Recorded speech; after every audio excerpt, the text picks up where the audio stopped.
नमस्कार, मैं प्रदीप हूं। आप थिंक 360 देख रहे हैं। आज बात चुनाव और राजनीति से थोड़ी सी हट के करेंगे। एक दिन पहले भी हमने मारवाड़ में फैले अवैध नशे के कारोबार पर चिंता प्रकट करने की अपील की थी और कहीं न कहीं इस नेक्सस को तोड़ने के लिए जो जिम्मेदार हैं, क्या वो इसके कहीं हामी तो नहीं बन रहे? बड़ा सवाल है, क्योंकि जोधपुर पुलिस की नाक के नीचे जो चीज़ें चल रही थी वो मुंबई की पुलिस आके पकड़ती है।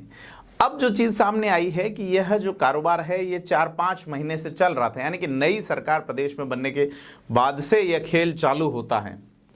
गुजरात में कुछ फैक्ट्रियां हैं जहां से वो रॉ ड्रग यहाँ लाया जाता है, बनाया जाता है, प्रोसेस किया जाता है, और जालोर सांचौर के रास्ते से चीज़ें जो है वो दक्षिण के राज्यों में भेजी जा रही थी। सैकड़ों करोड़ों का ये कारोबार है। तो किसकी मिली भगत, किसका इशारा, ये तमाम चीज़ें इसको साइड में रखते हैं। मैटर ऑफ इन्वेस्टिगेशन है, जांच का विषय है। लेकिन पुलिस कार्रवाई कैसे करती है, इसकी बानगी दिखाई है जालोर जिले की बागरा पुलिस ने। दबाव बना हाल ही में अवैध कारोबार के, ये जो नशे का कारोबार है, इसके खिलाफ तो बागरा पुलिस ने कार्रवाई की। कार्रवाई बड़ी हास्यास्पद है।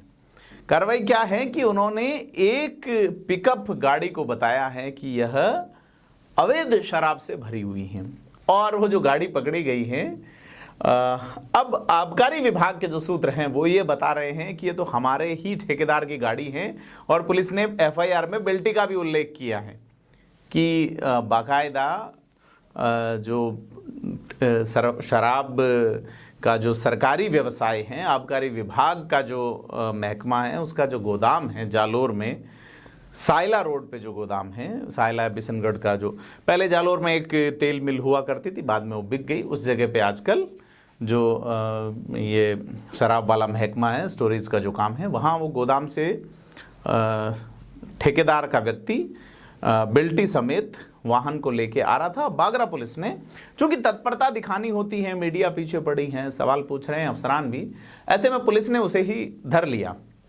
अब उसमें जो चूक सामने आई है वो यह आई है, बागरा पुलिस का जो पक्ष है उसमें एक पक्ष उनका जो नजर आता है वो यह है कि जो शराब की बोतलें हैं उसमें बैच नंबर अलग हैं। तो बड़ा सवाल यह है कि कार्रवाई, जो मुख्य कार्रवाइयां हैं, बसों के माध्यम से बड़ा ड्रग्स भेजा जा रहा है, वो कभी पकड़ा नहीं गया स्थानीय पुलिस के द्वारा। वो गुजरात या महाराष्ट्र की पुलिस आके कार्रवाई कर रही है।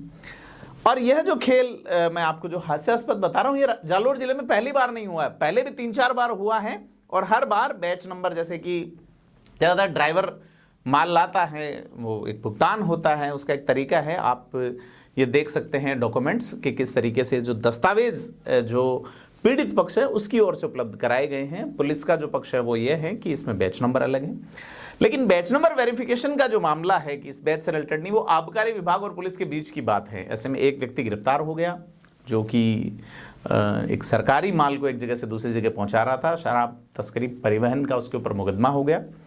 और ऐसा पहली बार नहीं हुआ, पहले रानीवाड़ा में भी हुआ है। और भी आप ये दस्तावेज जो आप देख रहे हैं स्क्रीन पे, यह कोर्ट द्वारा दिए गए ऑर्डर्स हैं, जिसमें ये बताया गया है कि किस तरीके से माल किसका है, अवैध है या वैध है। तो पुलिस, जब तक पुलिस ऐसे मामलों में चालान पेश करती ही है, क्योंकि उसकी बड़ी नाक का सवाल होता है छोटी कार्रवाइयों में। मसलन कि आप देखेंगे कि पुलिस की जो कार्रवाइयाँ होती है, लंबे समय तक क्राइम रिपोर्टिंग की है मैंने जालोर में, सिरोही में, पाली में, तो 5 लीटर हथकड़ के साथ व्यक्ति गिरफ्तार हो जाता है, जबकि उसके पास भागने के 50 रास्ते होते हैं, पैदल चल रहा व्यक्ति, लेकिन ट्रक लेके आ रहा व्यक्ति ट्रक छोड़ के फरार हो जाता है। पुलिस जो है वो एनडीपीएस के मामलों में जब कार्रवाई करती है तो लगातार जो है पिट एनडीपीएस की कार्रवाइयाँ कितनी हैं पुलिस के पास गिनाने के लिए नहीं है। सपठित जो कानून है उसमें कि अगर कोई व्यक्ति मादक पदार्थों की या स्वापक मादक पदार्थ जो है उनकी तस्करी से जुड़ा हुआ है, तो उस तस्करी से जुड़े होने के बाद उसकी संपत्ति का आकलन करना, सिविल एक्ट होता है, परिवाद पेश किया जाता है मजिस्ट्रेट के, वहाँ पे मजिस्ट्रेट आदेश देते हैं, दंडनायक जो होते हैं तहसीलदार, एसडीएम, एडीएम, डीएम, और उसके बाद उसकी संपत्ति का आकलन करके संपत्ति कुर्क की जाती है। तो यह खेल जब तक इसी तरीके से चलता रहेगा, मुश्किल है कि ड्रग का नेक्सस तोड़ा जाए।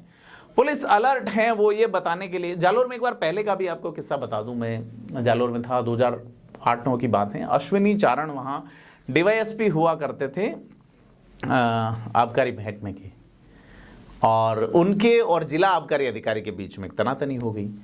पहले क्या था, आबकारी विभाग में 2 सेपरेट डिपार्टमेंट थे। एक जो जिला आबकारी अधिकारी डीईओ हुआ करते थे, उनका काम था शराब, अधिकाधिक सरकार की शराब बिके, revenue collection, part of finance department का मामला। अभी भी यह मामला दिया कुमारी के विभाग का मामला बनाम भजनलाल सरकार के विभाग का मामला हो गया है। आबकारी अधिकारी कुछ बोलने को तैयार नहीं है इस प्रकरण में।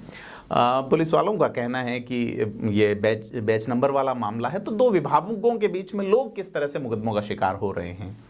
और तो हुआ ये कि जिला आबकारी अधिकारी उस समय जो आबकारी पुलिस, आप एक नाम सुनते होंगे जो कि अशोक गहलोत सरकार ने जब 8 बजे वाली शराब की दुकानों वाला सिस्टम 2008 में जब सरकार बनते ही पहला आदेश आया था कि 8 बजे बाद सरकार के शराब के ठेके नहीं खुलेंगे। उस वक्त जो इन्फोर्समेंट यानी कि प्रवर्तन वाला विभाग हुआ करता था इसी महकमे में, उसे सरकार ने बंद कर दिया। तो अशोक गहलोत यहाँ बड़ी चतुराई से इस चीज को इम्प्लांट कर ले जाते हैं। शराब की जो सरकार की बेचने की नीति है उसका नाम मद्य संयम नीति है, लेकिन उस नीति का जो इम्प्लीमेंटेशन है वो है मद्य प्रोत्साहन जैसी चीजें नजर आती हैं। मसलन कोई ठेकेदार अगर निर्धारित क्षमता से कम शराब बेचता है उस पर पेनल्टियां आरोपित होती हैं। कोई ठेकेदार निर्धारित से अधिक बेचता है तो उसे इंसेंटिव मिलता है। ऐसे में शराब जो कि एक ऐसा नशा जिसे सरकार खुद बेचती है, बोतलों पे लिखा भी रहता है शराब पीना स्वास्थ्य के लिए हानिकारक है, तमाम चीजें, लेकिन यह विभाग के बीच में आपस में खींचतान हमेशा रहती थी। उसी विभाग में आबकारी सेल एंड आबकारी प्रवर्तन, तो अशोक गहलोत की सरकार ये करती है कि उन्होंने 8 बजे का समय तो कर दिया, लेकिन प्रवर्तन वाला विभाग जो था, यानी कि पुलिस के लोग, जो पुलिस महकमे के जो लोग होते थे एज ए डीवाईएसपी या अदर पोस्ट में, उनको हटा करके, डेपुटेशन उनकी हटा करके आबकारी महकमे के ही अधिकारी, इसमें अब जैसे सीआई लेवल के अधिकारी प्रवर्तन में होते हैं आबकारी थानों में, जिनका काम अवैध शराब को रोकना है। वैध शराब अगर ये अलग बेंचमार्क के आधार से ले जा रही थी तो आबकारी थाना है, उसे क्यों नहीं बना किया, उससे क्यों नहीं कोऑर्डिनेशन किया गया। दूसरा, उस वक्त एक ये भी आदेश आया कि आबकारी विभाग के जो ठेके हैं उन पे कार्रवाई का अधिकार स्थानीय थाना पुलिस को नहीं होगा, उसके लिए कम से कम डीवाईएसपी स्तर का अधिकारी होगा। आबकारी अधिकारी के निर्देशन में या उसके साथ मिलकर संयुक्त कार्रवाई की जाएगी। तो कुल मिला के विभाग यह चाहते हैं या सरकार यह चाहती है for the collection of revenue ज़्यादा से ज़्यादा किस तरह हो। और अब यहाँ ये जो जालोर वाला केस आया ये क्लियर है कि एक ऐसा दबाव है कि मारवाड़ में किस तरीके से नशा जो है वो जा रहा है। मसलन चंडीगढ़ निर्मित शराब गुजरात तक पहुंच जाती है, यही रूट है, यह भी एक रूट है, सिरोही वाले रूट से जाती हैं या जालोर होके जाती हैं, पकड़ी भी जाती रही है कई बार। लेकिन अब सरकारी ही सिस्टम को पकड़ के सीधे तौर पे डिपार्टमेंट ऑफ फाइनेंस जिसके अंडर में एक्साइज यानी कि आबकारी विभाग आता है, और डिपार्टमेंट ऑफ होम जिसके अंडर में पुलिस विभाग आता है, दोनों विभाग आमने सामने। पहली बार जालोर में नहीं हुआ है, मामले न्यायालयों तक पहुंचे, और न्यायालयों तक पहुंचे मामलों में अक्सर आबकारी विभाग के पक्ष में ही चीज़ें आई हैं। तो कुल मिला के हमें विचार करना बनता है कि जो एजेंसीज जिनके पास जिम्मा है इन नशों को, नशे के कारोबार को रोकने का, वो किस तरीके से काम कर रही है।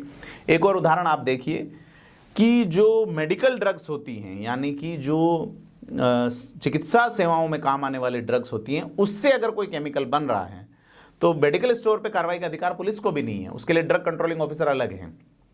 तो अगर नशे के रूप में वो दवाइयां बेची जा रही है तो जब तक ड्रग कंट्रोलिंग ऑफिसर कार्रवाई नहीं करेगा, ड्रग कंट्रोलिंग ऑफिसर अगर कार्रवाई कर ले और पुलिस का, तो लैक ऑफ कोऑर्डिनेशन है डिपार्टमेंट्स के बीच में, और एक्ट्स के बीच में भी थोड़ा सा कॉन्फ्लिक्ट नजर आता है कि अगर मेडिकल गोलियां अगर किसी के पास बरामद होती हैं तो उस पर कार्रवाई का अधिकार नार्कोटिक्स और पुलिस को नहीं है, और अगर मिक्स करके किसी तरह का ड्रग बनाया जाता है, कुछ टैबलेट्स हैं जिनका नाम लेना ठीक नहीं है, तो फिर दोनों तीनों विभाग किस तरह से समन्वय करते हैं समझ में नहीं आता। क्योंकि सांचौर में केस दर्ज हुआ था जिसमें 28 से 30 हज़ार टैबलेट्स अतिरिक्त स्टोर का मामला वो बना सकते हैं, लेकिन वो स्वापक औषधि के रूप में उपयोग ली जा रही या नहीं ली जा रही, उस पर कार्रवाई की अधिकारिता ड्रग कंट्रोलिंग ऑफिसर भी नहीं रख सकता। तो लगता यह है कि जो 3-4 विभाग हैं, मसलन कि स्टेट में आबकारी विभाग सेंट्रल गवर्नमेंट का एक डिपार्टमेंट नारकोटिक्स, स्टेट का मेडिकल एंड हेल्थ डिपार्टमेंट और स्टेट की पुलिस, जब तक चारों मिलके इस चीज पर कब्जे के लिए काम नहीं करेंगे तब तक लगता नहीं कि यह चीज रुकेगी। और चारों में से इन दो विभागों का कोऑर्डिनेशन आप बागरा वाली कार्रवाई से स्पष्ट देख सकते हैं। हो सकता है कि जिन्होंने भी ये कार्रवाई की है उसमें 7-8 लोगों के नाम भी डाले हैं पीठ थपथपाने के लिए कि इन लोगों का बड़ा महनीय योगदान रहा है। और यह एक बड़ा सवाल है जिस पे जवाब देना चाहिए, खास करके कि आपका उद्देश्य क्या है।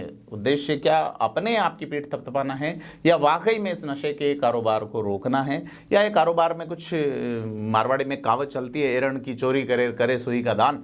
तो इस तरीके से क्या छोटी छोटी कार्रवाइयाँ बता के बड़ी चीज़ें निकाल दी जाती हैं, सुई में से हाथ ही निकल जाते हैं और धागा फंस जाता है। तमाम चीज़ें, इन पे विचार करना बनता है। आपको क्या लगता है हमें कमेंट बॉक्स में बताएं और वीडियो को लाइक, शेयर और कमेंट करके ज़रूर बताएं कि क्या आप सोचते हैं इस बिंदु पे। और हमारे चैनल को अगर आपने अभी तक सब्सक्राइब नहीं किया तो सब्सक्राइब जरूर करें। धन्यवाद।